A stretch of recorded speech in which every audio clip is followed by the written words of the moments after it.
We spent last couple of weeks for chapter 13, which was devoted to propositional logic. And this week and next week, we will study chapter 14 about what's called predicate logic. Chapter 14 will be the last chapter for this semester. We will not study the remaining part of the textbook. So this is the last chapter for the semester. Chapter 14 deals with predicate logic, which is a different logical system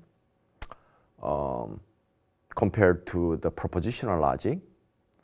And so we need to start by asking why we need to study a different logical system. We have already studied and mastered propositional logic, so we can answer questions about the validity of arguments in propositional logical system. So let me start addressing that question. There is a certain limit of propositional logic. This example may help to illustrate the limit of propositional logic and the need to introduce predicate logic. Consider this argument. All cats are mammals. All mammals are animals. Therefore, all cats are animals. You can tell right away that this argument is valid, that the conclusion follows validly from the two premises. Now, in the propositional language, however, the above argument will be symbolized as follows. All cats are animals is a sentence, so you use the letter P. All mammals are animals is a different sentence, so you use a different letter Q to symbolize that. All cats are animals is also a different sentence, so you use different letter R.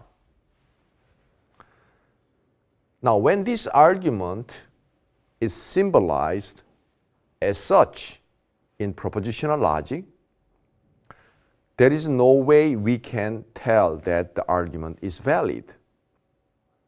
In fact, symbolized as such, this argument is not valid.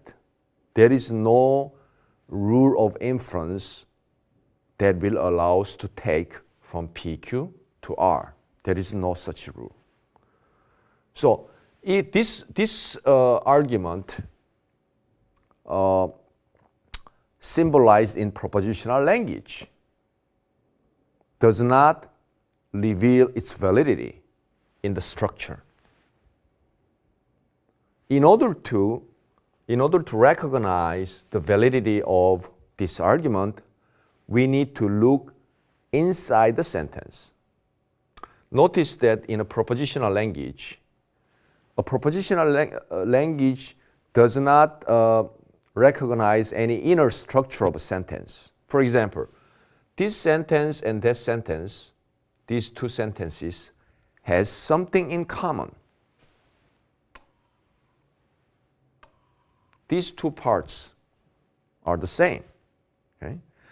But this common aspect of these two sentences is not respected in this way of translation. Okay? This way of translating just use different letters to symbolize different sentences. But different sentences may contain something in common, like this. And the propositional language just doesn't have resources to capture the common aspect of two different sentences. And we need to take the common aspect into consideration in order to capture the valid structure of this argument. And predicate logic allows us to do that. So let's go over to the language of predicate logic.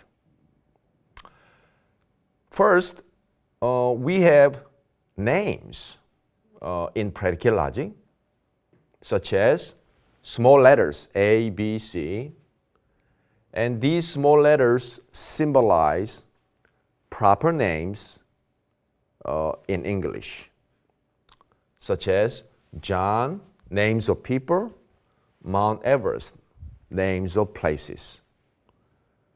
And small letters symbolize names that refer to particular objects in the world. So names. Second type of expressions in predicate logic is predicates.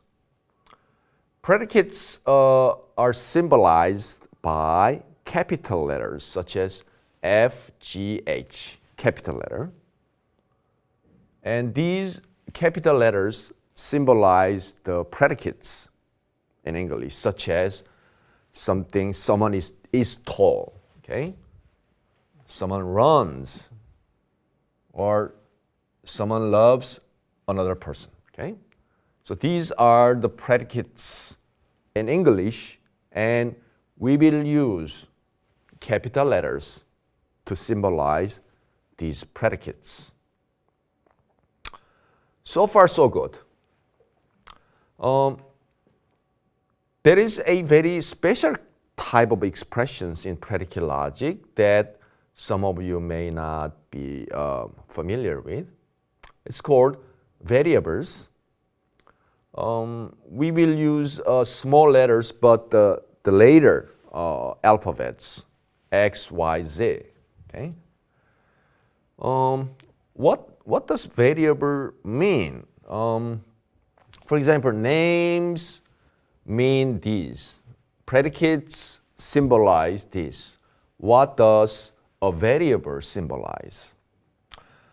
Well, logicians sometimes say that variables are placeholder. Now, what does that mean? For example, look at the predicate is tall, okay? And we can use, let's say we use the capital letter T to symbolize the predicate is tall. Now here is, you see a variable X. By placing a variable besides a predicate, okay, T, what we want to say is that X is tall, okay? This predicate needs to be filled in with a name in order to be a complete sentence. Okay? X is tall. Okay? This symbolizes the predicate. Okay? And what X is here doing is like X marks the place then needs to be filled in with a name for if we are going to make a complete sentence. How about LXY? Okay? LXY symbolize X loves Y. And so LXY indicates that loves, this predicate needs to be filled in with two names to make a complete sentence. So for example, here we have names. Okay? A symbolize John, B symbolize Mary. Okay? So suppose you put this name into this variable. Okay? You supply the name to displace variable. Okay? Then what you get is this sentence. John is tall. Okay? That is a complete sentence which can be either true or false. Okay? John is tall expresses a propositional content. Just the expression X is tall is neither true nor false. It does not express a complete thought. But when X is supplied or supplemented or replaced by a particular name, you get a complete sentence, which is symbolized in predicate logic in this way, TA. Okay? So, variables are like a placeholder that need to be filled in with names to make complete sentence. How about this one, LXY, X loves Y, okay? So this predicate need to be filled in with two different names, two names to make a complete sentence. Because that's what it says, okay? X and Y, there are two places that need to be filled in. Propositional language, predicate logic language just shows that this predicate needs to be filled in with the two names. Okay? So suppose you fill X with A, Y with B. Then what you get is the sentence, John loves Mary. Okay? That is complete sentence, which can be either true or false. Okay? So we have these three types of expressions in predicate logic: names, predicates, variables. So we can symbolize these ordinary sentences into symbolic notations. There is a finer last kind of, this is just the explanation of a list of different kinds of predicates. Fx says there is one variable, so this is, you can tell right away that this is predicate that needs to be filled in with one name to make complete sentence. So this is called one place predicate, like is tall, okay, is short, is a man, and so on. Okay. Two place predicates, there are two variables, x, y. X loves Y, or X is above Y. Okay, these two place predicates expresses relations among objects.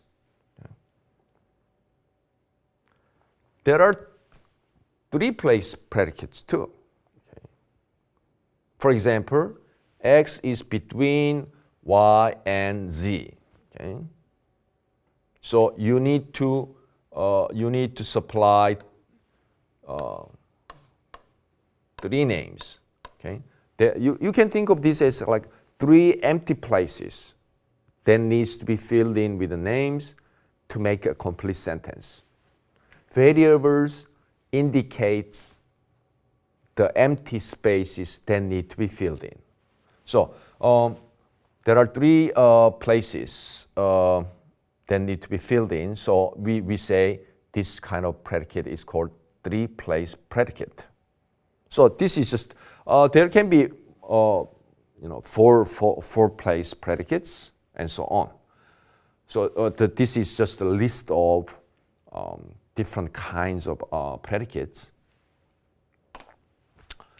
The last type of expressions in predicate logic is is called quantifiers. In English, quantifiers are like or some. It talks about the quantity, or no or some, or so called quantifiers. In predicate logic, we will have two notations that symbolizes quantifiers. The first type of quantifier in predicate logic is called universal quantifier, and it looks like this. Okay. This quantifier means for all x, such and such is the case. Universal quantifier means that for all x, the following is true. Okay? That's how you read universal quantifier. So for example, if I say, okay, what does that mean? Well, it means there is a universal quantifier, so you say for all x, x is f. Okay? That's how you read. Okay? The other type of quantifier is called existential quantifier, and it looks like that. E is kind of capital letter E reversed. Okay? There is x. Okay? And this means that there is at least one x such that. Okay? So suppose we have something like fx and gx, let's say. Okay? For example, how do you read this? Well, you say there is at least one x such that x is f and g. Okay? X has the property f and g, and the whole sentence says there is at least one thing that has the property f and g. Okay? So in order to express meaning like this, we use quantifiers. So quantifier is the last type of expressions that we will use in predicate logic.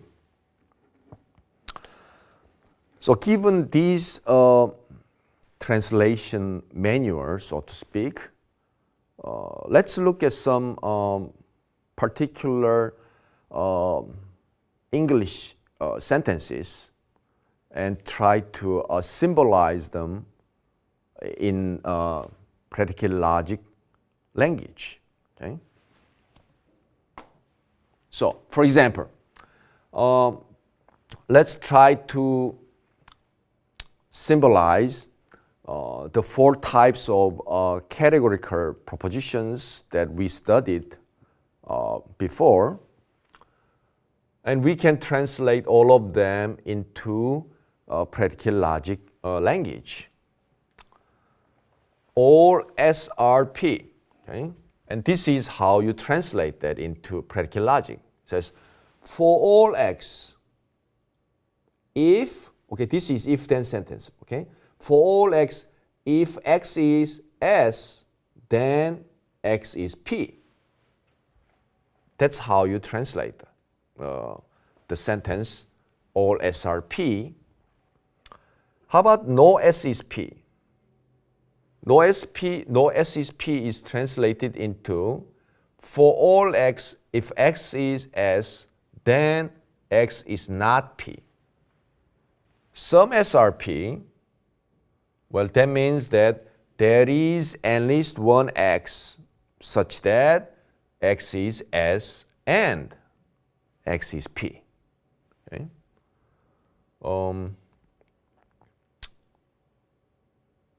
Finally, some s are not p. Okay? That means there is at least one x such that x is s and x is not p. Okay? So these are the ways we translate categorical propositions into predicate logic system. These are pretty much straightforward, but there are other expressions in English that are the translation of which can be a bit tricky. And one such example is expressions like this. Okay? All S are not P. In English, all S are, when you say all S are not P, it can be ambiguous. That is, it can mean two different things. For example, when you say all S are not P, it might mean that for all X, if it is X, then it is not P. That is, you may use the sentence all S are not P as meaning the same thing as no S is P. That's one meaning of all S are not P. That means no S is P. Okay? But sometimes people use the sentence all S are not P to mean this, that it is not the case that all S are not P. Okay? Sometimes we say all S are not P, all S are not P, all S are not P. When we say that, sometimes we mean that it is not the case that all S are P. Okay? So just ignore the negation. Okay?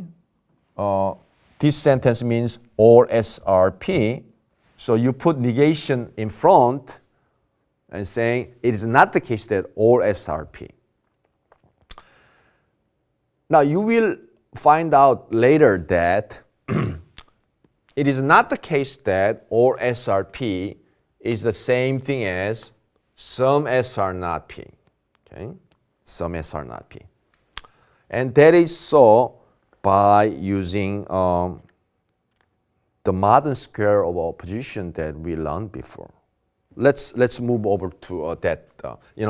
That is modern square of opposition helps us to see why it is not the case that all S are P is the same thing as some S are not P. Okay, let's move over to that. Okay, modern square of opposition, remember, is really a picture about logical relation among four different types of categorical propositions: A, E, I, O. Okay? According to modern square of opposition, there is this kind of logical relationship among these four types. That is, these two are contradictory, which means they have opposite truth values, and these two are contradictory, okay, have opposite truth value, which means that if this is true, that's false, and if this is false, then that's true. Okay? They have opposite truth value. So if A type if this is F, okay, then this one has the opposite truth value. Okay? So this one has to be true. So this is A type. Okay? So this is A type.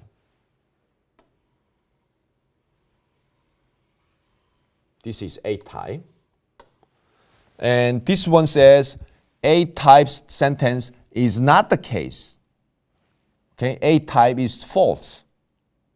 Well, that means O type is true. What is O type? This is O type. Okay? So from the premise that it is not the case that all S are P, you can validly draw the conclusion that there is some x, at least one x, such that x is S and x is not P. Okay? So negation of A type, from that we can derive O type is true. Okay? From the premise that A type sentence is not the case, false, we can draw the conclusion that O type is true.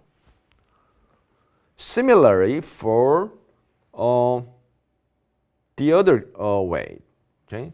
Suppose O type is false, okay? Then we can, by appealing to the modern square of opposition, we can learn that A type has to be true, okay? If O type sentence is false, then A type has to be true. So this is O type, right? This is O type. And the premise says O type sentence is not true. Okay? So we can derive the conclusion that A type has to be true. So this kind of inference, okay, is justified by the modern square of opposition. Okay. So these modern square of opposition can be helpful in translating some sentences. Okay.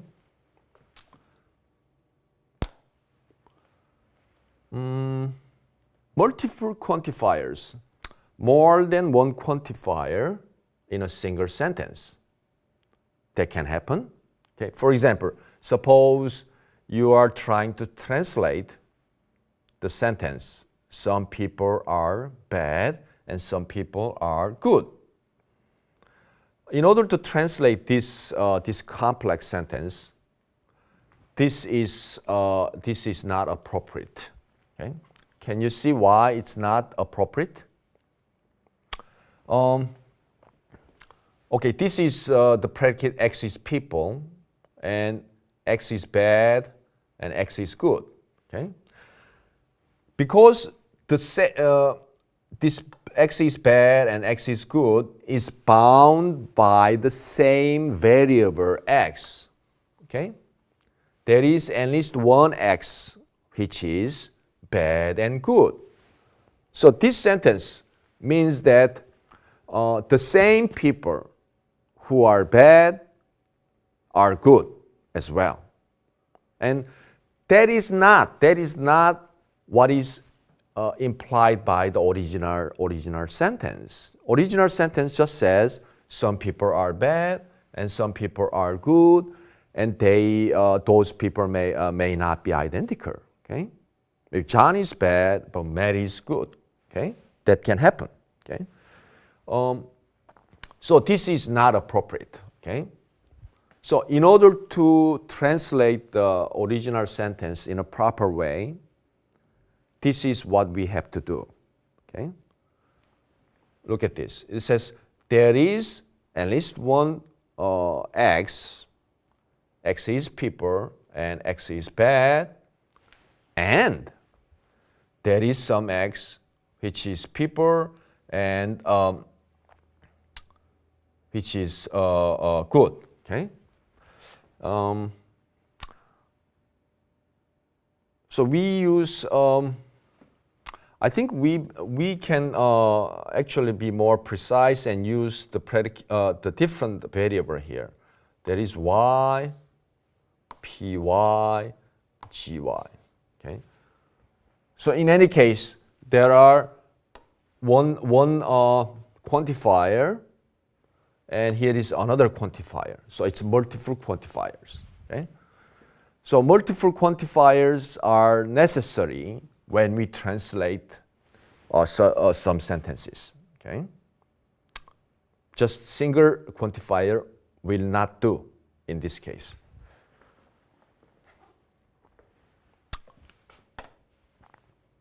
Overlapping quantifiers.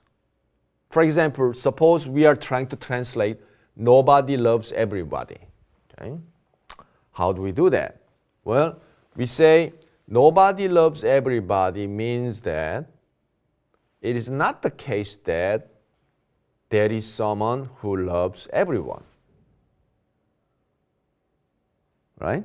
Nobody loves everybody means that it is not the case that there is someone who loves everyone. So we say it is not the case that there is X such that for all Y, X loves Y. Okay? That's what this is overlapping quantifiers here. There is existential and universal. Okay? There are two quantifiers joined together. Okay? Let me read once again. Okay? It is not the case that there is at least one X such that for all Y, X loves Y. There is no such person. Okay? How about everyone loves someone? Everyone loves someone. Okay? For all X, there is some Y. There is at least one Y, such that X loves Y. Okay? Everybody loves someone. Okay? Someone loves everyone. We can translate this sentence in symbolic notation by using overlapping quantifiers too. But this, I will leave this as an exercise for you. Okay? So this chapter, this lecture is about notational system of predicate logic, and this part is more like really warming up for what is gonna come next.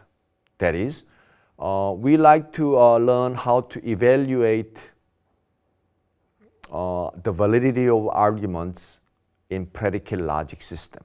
Okay, so that's what we will do next week.